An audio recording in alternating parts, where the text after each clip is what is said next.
திருநங்கைகளுக்காகவும் பாராட்ட வேண்டும் என்று தொடர்ந்து போராடி கொண்டிருக்கிற இயக்கம் என்கிற அடிப்படையில் உடனடியாக நான் அதற்கு ஒப்புதல் தந்தேன், இசைவளித்தேன். உங்களோடு சேர்ந்து இந்த நிகழ்விலே பங்கேற்றதில் எனக்கு பெரும் மகிழ்ச்சி. கலசத்தில் தண்ணீரை ஊற்றி இந்த நிகழ்வை நிறைவேற்றி தரக்கூடிய வகையிலே எனக்கு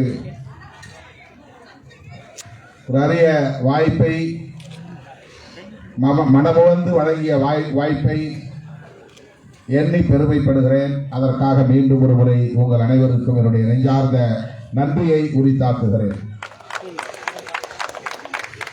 திருநங்கைகள் ஒருங்கிணைந்து அரிய முயற்சியை மேற்கொண்டு பல லட்சம் ரூபாயை செலவழித்து நல்லவர்களின் ஆதரவோடு இவ்வளவு சிறப்பாக இந்த திருக்கோயிலை கட்டி எழுப்பியிருக்கிறீர்கள். நாம் ஒருங்கிணைந்து செயல்பட்டால் எதையும் சாதிக்க முடியும். இந்த கோயிலை கட்டி முடிப்பதற்கு 40 லட்சம் ரூபாய்க்கு மேல் செலவாகி இருக்கிறது என்பதை தோழர்கள் சொன்னபோது எனக்கு அதிர்ச்சியாகவும் வியப்பாகவும் இருந்தது. அந்த அளவுக்கு நல்லோரின் ஆதரவோடு திருநங்கைகள் ஒருங்கிணைந்து ஆற்றியிருக்கிற ஒரு சாதனை.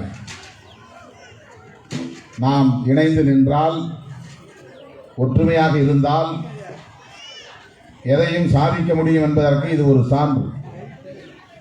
திருநங்கைகள் சமூகத்தால் புறக்கணிக்கப்படுகிறவர்கள், அவமதிக்கப்படுகிறவர்கள், பிறரை சார்ந்து வாழக்கூடியவர்கள் என்கிற பொது கருத்தை உடைத்தெறிந்துவிட்டு எங்களாலும் தன்மானத்தோடு வாழ முடியும், தலை நிமிர்ந்து வாழ முடியும், நினைப்பதை செய்து காட்ட முடியும், சாதிக்க முடியும் என்பதை உணர்த்தக்கூடிய வகையில் பல்வேறு மாவட்டங்களை சார்ந்த நாயக்குகள் எல்லாம் ஒன்று சேர்ந்து இந்த குக்கிராமத்தில் இப்படி ஒரு முயற்சியை மேற்கொண்டு சாதித்திருக்கிற உங்களை எண்ணி நான் பெருமைப்படுகிறேன். இங்கே எல்லோரையும் அழைத்து நிகழ்ச்சியை ஒருங்கிணைத்து அறிவிப்புகளை செய்து கொண்டிருந்த திருநங்கை சத்யஸ்ரீ அவர்கள் திருநங்கை சமூகத்திலேயே முதலாக சட்டம் படித்து வழக்கறிஞராக இருக்கிறார். திருநங்கைகளாக இருந்தால் குடும்பத்திலேயே புறக்கணித்து விடுவார்கள். அப்பா அம்மா கூட அவர்களை கவனிக்க தவறும் நிலை சமூகத்திலே உண்டு. எங்கோ இவர்கள் ஓடி போய் பிழைக்க வேண்டும், பிறரிடத்திலே கையேந்தி நின்று பிழைக்க வேண்டும், பொது சமூகத்தில் எந்த மதிப்பும் இல்லை என்றெல்லாம் ஒரு 25-30 ஆண்டுகளுக்கு முன்பு இருந்த நிலவரம். ஆனால் இன்றைக்கு போட்டி போட்டுக்கொண்டு அரசியல் கட்சிகளே திருநங்கைகளுக்கு தேர்தலில் இடம் கொடுக்கிறார்கள். எங்கள் கட்சியில் இத்தனை திருநங்கைகளுக்கு கவுன்சிலர் தேர்தலில் போட்டியிட வாய்ப்பளித்திருக்கிறோம் என்று சொல்லக்கூடிய நிலை வந்திருக்கிறது என்றால் திருநங்கைகளுடைய தன்முயற்சி, தன் முனைப்புதான் அதற்கு காரணம். நாங்களும் படிப்போம், காவல்துறையில் அதிகாரத்திற்கு வருவோம், சட்டத்துறையில் சட்டம் பயின்று வழக்கறிஞர்களாக வருவோம், அரசு அதிகாரிகளாக வருவோம், விளையாட்டு போட்டிகளில் பங்கேற்று பரிசுகளை, பதக்கங்களை வெல்வோம், புத்தகங்கள் எழுதுவோம், கவிதைகள் இயற்றுவோம், இலக்கிய தளத்தில் பிறருக்கு ஈடாக, ஆண்களுக்கு பெண்களுக்கு ஈடாக சாதனைகள் படைப்போம் என்றெல்லாம் இன்றைக்கு